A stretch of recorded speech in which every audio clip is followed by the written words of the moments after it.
투자자 입장에서 빠르고 정확한 시황을 전달드릴 최경진의 퀵시황입니다. 오늘 시장은 더 밀렸는데 공포감이 밀려오는 것 같습니다. 어떠셨나요? 오늘은 웃지 못할 해프닝 때문에 좀 등락이 좀 크게 있었습니다. 네, 바로 질문 드리겠습니다. 오늘은 어제보다 더 많은 외인의 코스피 매도가 있었습니다. 이런 일방적인 매도가 이틀 연속 진행된다고 하는 게 되게 위험해 보이는데 어떠셨나요? 일단 매도가 이틀 연속 나오게 되면 시장이 안 좋다라고 생각을 해야 되고요. 이 정도로 많은 매도에 그리고 주가가 지금 4일 오른 거를 이틀 만에 다 밀려버렸는데요. 오늘 장중 저점은 3,138포인트 정도까지 밀렸었죠. 네. 그렇게 많이 밀리면 제일 먼저 확인해야 될 게 위험 지표거든요. 위험 지표는 일단 지금 장중에 확인할 수 있는 건 금리밖에 없습니다. 그래서 금리의 움직임을 봐야 되는데 우리나라 금리는 오늘 소폭 하락했죠. 그리고 미국 금리도 거의 변화가 없습니다. 네. 환율은 1124원까지 오르고 나서 하루 종일 유지가 됐고요. 네. 위험 지표가 크게 요동치지 않았다. 그러니까 그 위험 지표를 믿어야 됩니다. 주식만 빠졌다라는 거고 외국인이 주식만 팔았다. 그리고 그 판 돈을 빼나가고 있다. 이렇게 보면 될 것 같고요. 오늘 대만 시장이 오늘 장중에 이 정도로 심하게 빠질 수 있을까 싶을 정도로 아주 급락이 나왔었는데요. 정말 웃지 못할 일이었는데 그게 오늘 우리나라 시장에 영향을 줬느냐? 거의 영향을 주지 않은 것 같습니다. 네. 오늘 외국인이 그 대만 시장이 급락할 때 매수 속도는 조절한 것 같은데요. 좀 더 빠르게 매도를 한 것 같은데 원래 매도하려고 했던 양만큼 그냥 쭉 매도를 한 것 같습니다. 그래서 대만이 그렇게 흔들렸는데도 불구하고 우리나라의 외국인은 오직 하나 이만큼 매도를 해야 된다라는 목표 때문에 꾸준하게 매도를 해나가는 그런 흐름이었고요. 외국인은 그렇게 매도를 하고 있는데 오늘 기간이 마이너스 2,500억 정도 코스피 시장에서 매도를 초반에 하고 나서 하루 종일 매도가 늘어나지 않았어요. 네. 보통 이렇게 되면은 이제 많은 분들이 결과치만 보고 외국인이 저렇게 많이 매도를 했는데 기관이 매도를 많이 안 해서 다행이다 이렇게 생각을 하시게 될 것 같은데 오늘 기관이 매도를 그렇게 늘리지 못한 거는 지금 현재 제가 보기에는 매도를 할 수 없는 단계에 와 있다. 예. 펀드라는 게 그 기관 자금이 여러 군데가 있습니다. 그 대부분은 펀드라고 하는 걸로 생각을 하는데요. 그 펀드가 유지해야 되는 주식 비중이라는 게 있어요. 네. 그런 것까지 만약에 매도를 했다고 하면 더 이상 매도를 못 합니다. 주가가 아무리 빠져도 매도를 못 해요. 근데 최근에 기관들이 계속 매도를 했지 않습니까? 매도를 과매도인 상태였는데 주가가 더 빠지는데 매도를 못 하는 겁니다. 지금 현재. 네. 시장을 좋게 봐서 매도를 안 한다? 그건 아니고요. 네. 매도를 지금 현재 못 하는 정도 상황이다. 그게 뭐 시장에 오늘 흐름에 영향을 줬느냐? 제가 볼 땐 그것도 영향을 주지 않았다고 보여지고요. 어제하고 오늘은 오직 외국인의 매도 목표치를 매도해야 되는 그거 일념 때문에 그냥 주가가 빠졌다라고 보시면 될 것 같습니다. 내일 옵션 만기를 앞두고 이런 매도는 굉장히 부담이 될 것 같은데요. 내일 단기적인 전망 변화에 따른 위험이 있을지 궁금합니다. 일단 옵션 만기 뭐 이런 파생 상품 만기가 되면 시장에 큰 변화가 올 것처럼 그렇게 많이 생각하는데 옵션 만기는 그렇게 시장에 큰 변화를 주지를 않습니다. 그리고 그것 때문에 제가 오늘 선물 만기가 3월 달이었거든요. 그때 이후부터 외국인들의 포지션을 좀 봤는데 어제하고 오늘하고 지금 외국인이 선물 시장에서 2조 2천억 넘게 매도를 하고 있는데 그것 때문에 이제 매도로 한 7천억 정도로 매도가 잡히고 있어요. 그 전에는 매수 유지였다라는 거죠. 이렇게 갑자기 큰 물량을 매도를 해서 포지션을 바꿨다라는 얘기는 단기적인 전망치가 변했다라는 얘기겠죠. 네. 선물을 외국인이 매수하거나 매도하는 경우는 단기로 보고요. 그리고 주식을 매도하거나 매수하면 그거보다 조금 더 길게 봅니다. 그래서 주식을 매수할 때가 선물 매수할 때보다 더 좋고요. 주식을 매도할 때가 선물 매도할 때보다 더 안 좋은 거거든요. 네. 근데 지금은 선물도 매도하고 주식도 매도하고 이렇게 나가는 거는 비중을 축소를 해야 된다는 거죠. MSCI 지수에서 어제 신흥국 지수 우리나라의 투자 비중을 13.7%에서 13.5%로 0.2%포인트 하향했습니다. 네. 그렇기 때문에 그 포인트만큼 주식을 매도를 해야 돼요. 네. 기계적인 매도를 해야 되죠. 근데 원래는 27일 날 그때 밤에 그게 일괄적으로 조정이 되는데 지금 현재 외국인들의 매도는 뭐 그런 이유도 있고, 그리고 어제 뭐 제가 어떤 이유로 이렇게 매도를 한지 잘 모르겠다, 확신할 수 없다라고 말씀드렸는데, 인플레이션 공포, 어제 미국 시장에서 얘기를 했죠. 인플레이션 공포. 그거 하나. 네. 그거 하나에다가, 그리고 오늘 나온 대만 시장의 해프닝을 일으킨 사건, 뭐 그런 게 아닐까 싶습니다. 네. 그래서 내일 옵션 만기 때는 일단 포지션이 변경됐기 때문에 아마 약간의 변화가 있을 것 같은데, 뭐 저는 크게 걱정할 필요는 없다고 생각됩니다. 네. 어제 미국 시장은 그저께와 달리 다우는 하락하고 나스닥은 반등하는 모습을 보였습니다. 대부분 인플레이션 공포감이라고 했는데 미국 시장의 흐름이 어떻게 될지 궁금합니다. 네, 일단 그저께는 다우는 덜 빠졌고요. 나스닥이 급락했는데, 어제는 또 다우가 또 많이 빠지고 나스닥은 거의 다 회복을 해서 끝났습니다. 초반에 많이 빠졌다가 거의 다 회복을 했는데요. 네. 어제 나온 그 미국의 3월 구인 건수가 812만 건이 나왔어요. 근데 실제로 취직한 건수는 600만 건 정도. 네. 그렇게 크게 차이가 나는 적도 지금 뭐 거의 최고치라고 얘기를 하고 있고요. 지금 구인난이 아주 심각하다. 예. 그래서 지금 그 정부에서 실업수당을 지급하는 그거에 대해서 너무 많은 비난을 하고 있습니다. 그것 때문에 사람들이 지금 일자리를 구하지 않는다. 그래서 기업들의 임금이 올라가고 있습니다. 사람을 더 구하기 위해서 임금이 자꾸 올라가는 거죠. 네. 그게 또 인플레를 가속화할 수 있다. 그러니까 그것 때문에 지금 더 빠진 걸로 보이고요. 오늘 밤에 소비자 물가 지수가 나오거든요. 네. 지난번에 2.6%였고 지금 전망치는 3.6%입니다. 그래서 1%나 올라요. 상당히 많이 오르는 거거든요. 네. 그렇게 오르게 되면 제가 보기엔 그것 때문에 충격을 받을 것 같지는 않고요. 지금 현재 그걸 예상하고 있는 겁니다. 시장이. 예. 그걸 두려워하고 있는 거죠.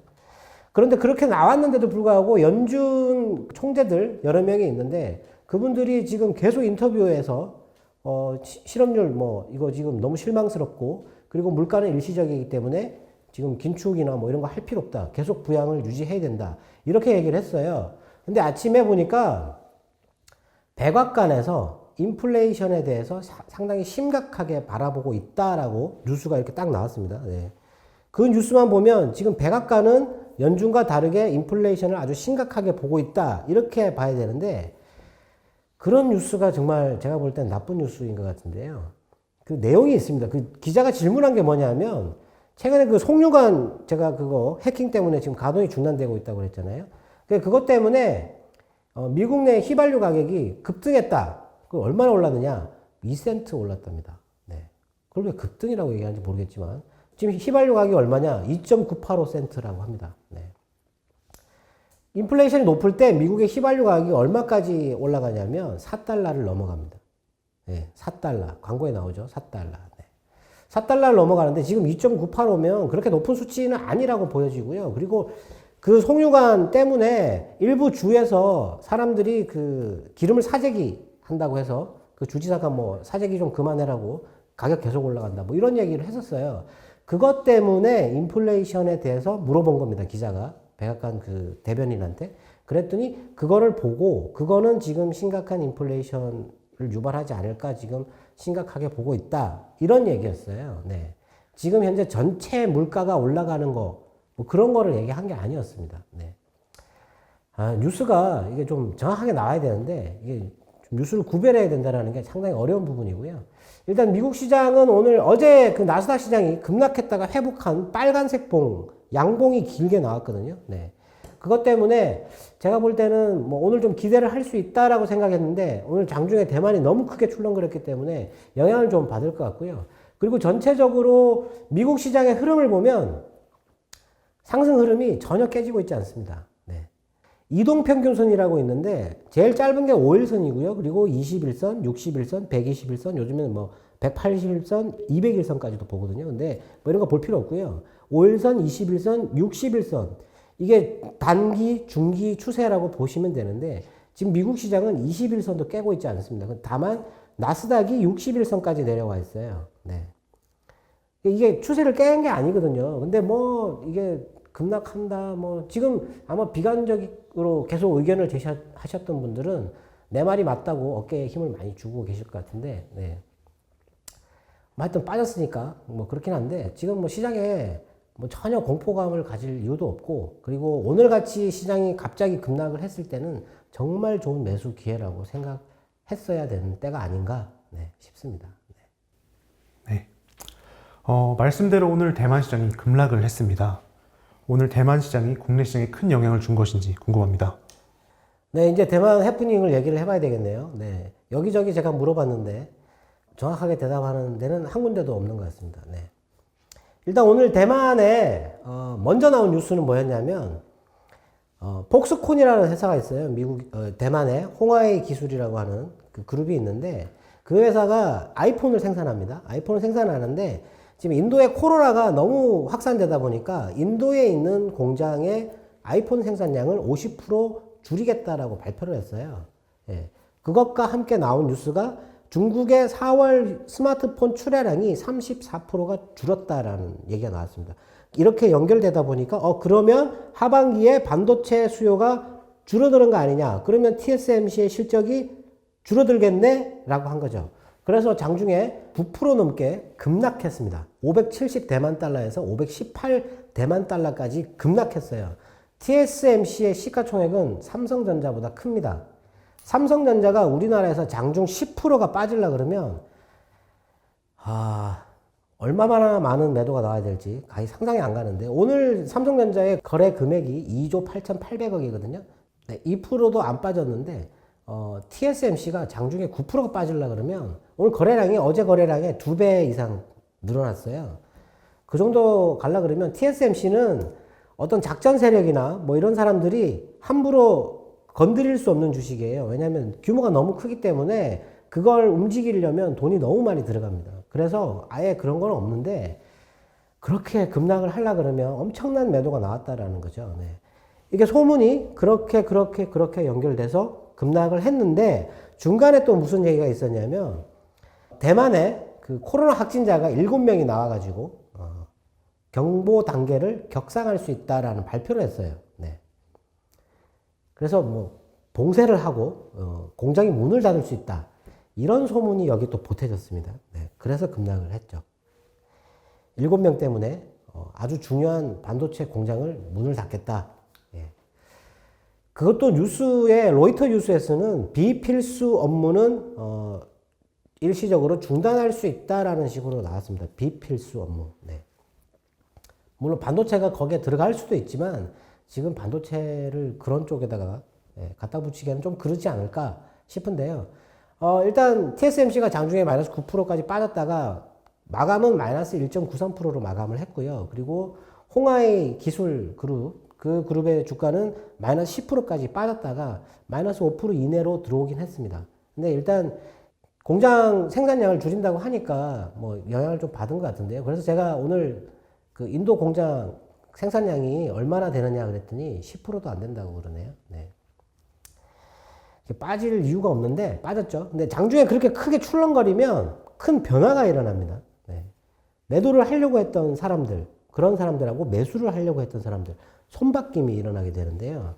그게 아마 제가 볼 때는 지금 기술주들의 조정에 어떤 그 포인트, 전환점이 되지 않을까, 뭐 그런 정도로 생각하면 될 것 같고요. 그리고 애플이 만일에 이게 아이폰이 이렇게 생산이 줄어들고 하면 애플이 얼마만큼 충격을 받을까 이걸 좀 생각을 해봐야 되는데 애플이 이번 분기 실적 발표 때 매출이 890억 달러였어요. 890억 달러였는데 그걸 발표하고 나서 애플이 컨퍼런스 콜에서 뭐라 그랬냐면 지금 반도체 부족으로 30에서 40억 달러 정도의 매출이 줄어들 것 같다라고 얘기를 했습니다. 총 분기 매출이 890억 달러인데 그게 줄어들 것 같다. 그것 때문에 최근에 애플의 주가를 보면 횡보를 하고 있습니다. 네. 약간 빠지고 있죠. 지금 기술주들이 빠지고 있으니까. 네. 그런 것 때문에 지금 시장을 비관적으로 볼 이유는 없는 거죠. 네. 근데 대만 뉴스가 나왔을 때 우리나라 외국인 매도가 이렇게 가다가요. 조금 이렇게 빨라졌어요. 조금 빨라졌는데 다시 이렇게 쭉 더 밀리는. 예. 오후에 선물이 올라왔거든요. 많이 올라왔어요. 많이 올라오고 대만 시장 TSMC도 다 회복하는데 외국인의 매도는 더 진행되는. 이때가 2조, 여기가 1조 5천억이었고요. 5천억 더 나와서 2조, 2조에서부터 2조 7천억까지 쭉 더 다만 기울기가 이렇게 가느냐 이렇게 가느냐의 차이뿐입니다. 그거는 외국인이 오늘 목표치가 있었다라는 얘기죠. 네. 두려움을 가질 필요는 없습니다. 네. 또 미국에서는 빅테크 기업들이 반도체 연합을 결성했다는 뉴스가 있었습니다. 반도체의 종류와 생산에 대해서 의견이 있을 것 같은데 괜찮을지 궁금합니다. 네, 오늘 그 미국의 빅테크 기업들 여러 개가 반도체 연합이라는 걸 만들어가지고 지금 현재 바이든에서 그 반도체에 지원하는 500억 달러 그거 빨리 통과시켜 달라고 공화당에다가 촉구를 했어요. 네, 필요하다. 그리고 반도체 생산이 지금 미국의 반도체 생산이 전 세계에서 12% 정도를 차지하고 있는데 나머지 75%가 지금 다른 우리나라, 대만, 뭐 중국, 뭐 이런 아시아 지역에서 생산되고 있다. 그걸 가져와야 된다. 그걸 가져오려고 그러면 단기적으로 뭐 어떻게 할 수 없지만 정부에서 돈을 더 지원하고 그리고 세금을 많이 깎아달라고 요구를 했어요. 네. 뭐 좋은 얘기죠. 네. 좋은 얘기고 다만 이게 미국에다가 공장을 계속 짓거나 옮긴다면 우리나라에서 생산되는 반도체 장비와 소재들 이거는 어떻게 이쪽까지 가져가야 될까요?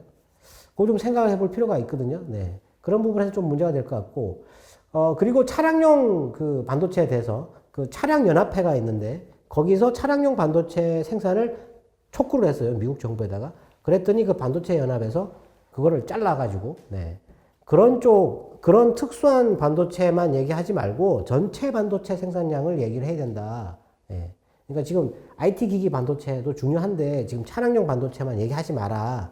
뭐 그런 얘기였어요. 그래서 약간의 불협화음이 보이는 듯한 뭐 그런 얘기도 나왔었는데 뭐 그건 중요한 것 같지는 않고요. 일단 반도체 회의를 한다 그랬지 않습니까? 상무장관이 21일 날 한다고 했는데 그 전에 반도체 연합을 결성을 해가지고 어떤 압력을 넣거나 로비를 하려고 하는 겁니다. 네.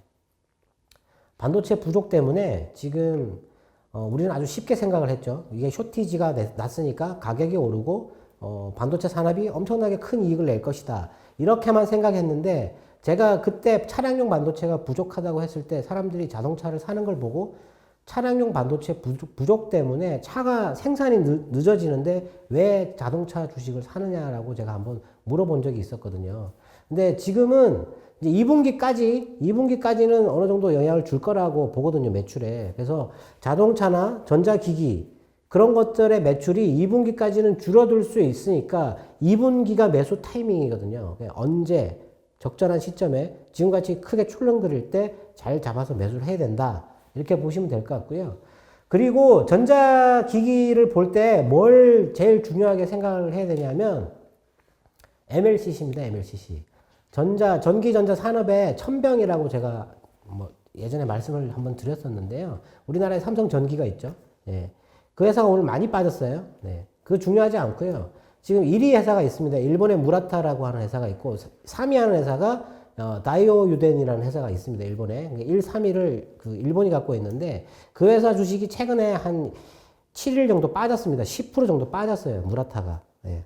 계속 빠지고 있습니다. 지금. 이렇게 천천히 빠지고 있어요. 이게 빠지면요. 전기전자 산업이 지금 돌아서지 못한다라고 보시면 됩니다. 네. 이게 돌아서야 전기전자 쪽이 돌아선다라고 볼 수 있어요. 왜냐하면 전기전자의 그 제품들의 생산량이 증가하지 않습니까? 그러면 제일 먼저 주문이 늘어나는 게 콘덴서입니다. 콘덴서의 주문이 폭증하게 돼 있어요. 그때는 전기전자가 초호황이 온다 이렇게 생각하시면 되는데 지금 주가 계속 빠지잖아요. 네. 주문이 그렇게 눈에 띄게 많이 증가하고 있지 않다. 왜냐하면 반도체 부족 때문에. 반도체 부족이 여러 가지 산업에 아주 안 좋은 영향을 주고 있습니다. 그래서 그런 공급 부족 이슈가 해소될 때까지는 조금 기다려야 된다. 이렇게 보면 될 것 같네요. 네. 오늘도 투자자분들의 궁금증이 해소되었길 바라겠습니다.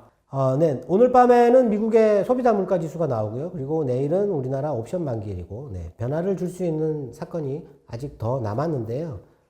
오늘의 대만 등락 때문에 좋은 타이밍이 오지 않을까 싶습니다. 네, 저희는 내일 다시 찾아뵙도록 하겠습니다. 지금까지 최경진의 퀵시황이었습니다. 감사합니다.